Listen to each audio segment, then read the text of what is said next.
বাবা, তুমি কি জানো, আমি ধীরে ধীরে তুমি হয়ে যাচ্ছি। এখন আমি শীতে খুব ভোরে ঘুম থেকে উঠি, হিম শীতল জলে স্নান করতে পারি। এখন আমার শরীরেও ঘামের গন্ধ হয়। বাসের ভিড়ে ঝুলে ঝুলে বাড়ি ফিরে। 1 কেজি মসুরের ডাল কিংবা 1 হালি ডিম কিনতে একটু লজ্জা হয় না। 2টো সাদা শার্টে অনায়াসে কাটাতে পারি 1 বছর।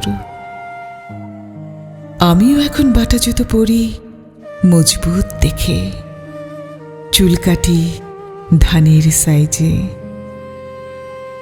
আমিও এখন গম্ভীর তোমার মতো।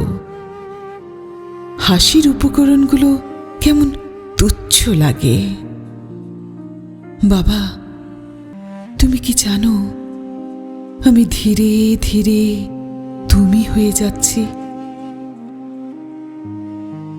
তুমি বিছানায় শুয়েই ঘুমিয়ে পড়তে, আর আমি ভাবতাম তুমি পৃথিবীর নিশ্চিন্ত এক মানুষ।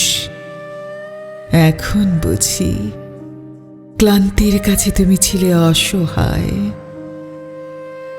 তোমার মতো আমিও এখন জীবন নয়, জীবিকার পিছনে ছুটে চলা মানুষ। তুমি আমায় বেঁচে থাকতে শিখিয়েছ, টিকে থাকতে নয়।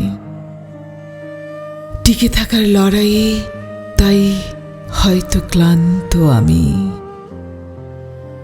যদি আরেকবার বায়না ধরার সুযোগ পেতাম, তবে তোমার কাছে বায়না ধরতাম। বাবা, আমি পালিয়ে যাই। বাবা, আমি পালাতে চাই।